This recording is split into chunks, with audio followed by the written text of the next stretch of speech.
ទីនបដិសេធនៅលោកត្រាំដែលចង់ឲ្យមានសន្តិភាពរវាងសង្គ្រាមរុស្ស៊ីនិងអ៊ុយក្រែននេះអាចចាត់ទុកថាជាលើកទី1ហើយដែលលោក Vladimir Putin បដិសេធពីបំណងល្អរបស់លោក Donald Trump ដែលចង់ឲ្យភាគីទាំងពីរគឺរុស្ស៊ីនិងអ៊ុយក្រែនឆាប់បញ្ចប់សង្គ្រាមនេះឲ្យបានលឿនការចរានចោលគំនិតផ្ដួចផ្ដើមដែលលោក Donald Trump ប្រាថ្នាចង់ឲ្យរុស្ស៊ីនិងអ៊ុយក្រែនដោះវិបត្តិដែលបានអូសបន្លាយជិត5ឆ្នាំមកនេះនៅបន្ទាប់ពីលោក Putin បដិសេធការហៅតាមទូរស័ព្ទពីលោក Donald Trumpកាសែត Reuters បានស្រង់សម្ដីមន្ត្រី3រូបដែលមានទំនាក់ទំនងជិតស្និទ្ធនឹងវិមានក្រមឡើងនៅថ្ងៃទី9កក្កដាដោយបញ្ជាក់ថាលោក Putin នៅពេលនេះបានសម្រេចចិត្តដោយមោះមុតហើយគឺនឹងបង្កើនការវាយលុកដោយសភាវុធវិញប្រឆាំងទីក្រុងគៀវបើទោះជាលោក Donald Trump ព្យាយាមជំរុញឲ្យមានសន្តិភាពយ៉ាងណាក៏ដោយចុះលោក Vladimir Putin ត្រូវគេរាយការណ៍ថាកំពុងមានកំហឹងដ៏ខ្លាំងក្លាចំពោះអ៊ុយក្រែនដែលបើកការវាយប្រហារតាមអាកាសមិនឈប់ឈរក្នុងរយៈពេលប៉ុន្មានថ្ងៃមុននេះលើកនេះលោក Putin ទំនងជាមិនធូរដៃទៀតនោះទេនៅចំពេលហេដ្ឋារចនាសម្ព័ន្ធជាច្រើនរួមទាំងរោងចក្រចម្រាញ់ប្រេងមួយចំនួន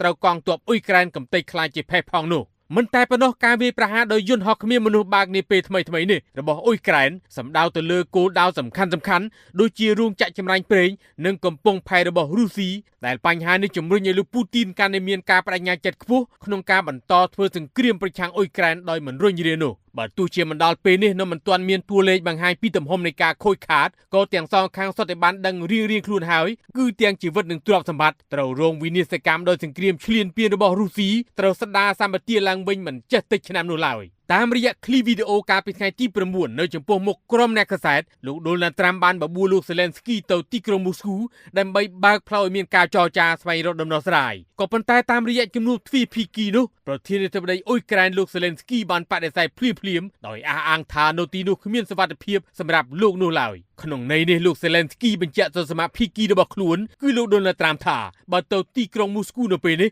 អាចនឹងមានបញ្ហាអាយុជីវិតព្រោះអ៊ុយក្រែនកំពុងសម្រុកបើកការវាយប្រហារតាមអាកាសក្នុងបំណងផ្ដាច់ប្រព័ន្ធផ្គត់ផ្គង់របស់រុស្ស៊ីតែមេដឹកនាំអ៊ុយក្រែនរូបនេះក៏មិនបដិសេធដែរចំពោះបំណងរបស់លោកត្រាំដែលចង់ឲ្យមានសន្តិភាពរវាងរុស្ស៊ីនិងអ៊ុយក្រែនប្រសិនបើមានជំនួបក្រៅពីទីក្រុងមូស្គូដូចជានៅលើទឹកដីអាមេរិកឬក្នុងទឹកដីអឺរ៉ុបជាដើម